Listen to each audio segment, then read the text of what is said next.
Time for the news from the PEP Radio Newsroom.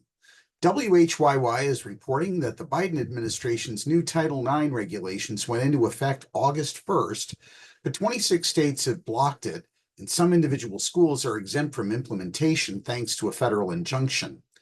A spokesperson for the Pennsylvania Department of Education said in an email that the department plans to update its own policy to reflect the new Title IX regulations that protect students from gender identity discrimination. The Shapiro administration believes that all learners deserve a school environment free from harassment and discrimination. And Pennsylvania was one of the first states to develop a model policy under the It's on Us program, the statement said. The department will continue to communicate with the field regarding updated federal requirements and stands ready to provide any necessary technical assistance. The department also noted existing protections under the Pennsylvania Human Relations Act and said the Pennsylvania Human Resources Commission has specific information for school districts, students, and employees regarding prohibitions against illegal discrimination under state law. On August 16th, the Supreme Court ruled in response to an emergency request from the Biden administration that those injunctions still stand. In other news, Qberg is reporting that a major transformation is underway in Romancelandia.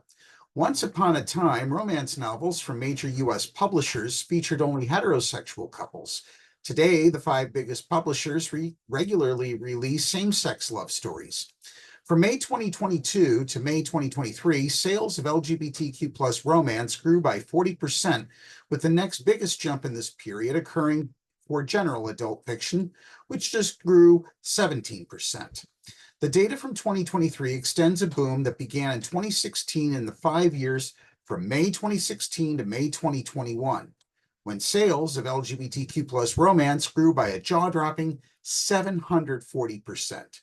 It's tempting to see this trend as a sign of the times. After all, same-sex couples now populate TV shows, commercials, and even Hallmark Christmas movies.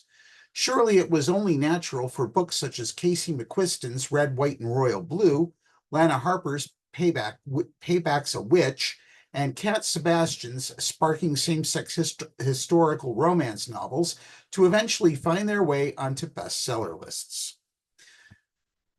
And now this news. According to the Bay Area Reporter, LGBTQ issues will be center stage at this week's Democratic National Convention, whether in the speeches given by the speakers or at corollary events being held in Chicago.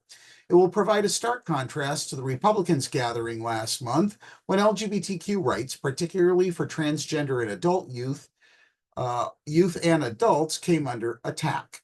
While gay Republicans ballyhooed being able to swipe mention of same-sex marriage bans from the GOP platform, viewers of the gathering held in mid-July in Milwaukee were subjected to repeated transphobic comments.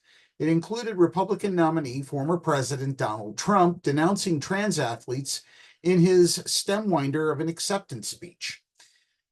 When she takes the podium Thursday night inside the United Center, Democratic presidential nominee, Vice President Kamala Harris, is expected to include mention of support for LGBTQ issues in her remarks. The former California Attorney General and San Francisco District Attorney has been an ally to the LGBTQ community.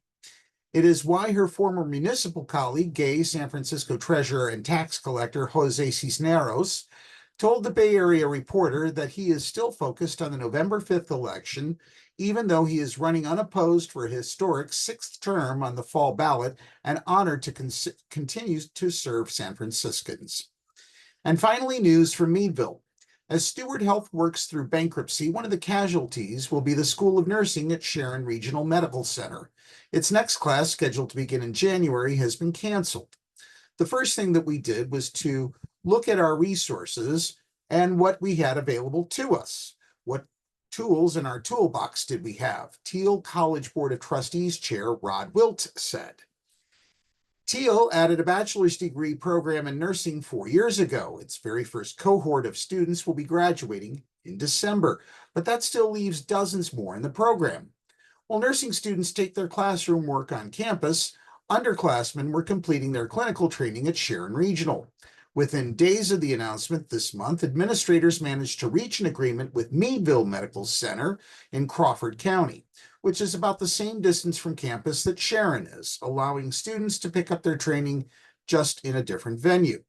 We've stepped forward and we've committed ourselves to nursing education. We know the region needs high-quality nursing, Teal College President Susan Traverso said. Wilt said he thinks the first year is going to be a little clunky, but I think after it's going to be a nice, smooth transition for our students, the faculty, and everybody involved. That's the news for the hour. Now let's get back to the music on PEP Radio.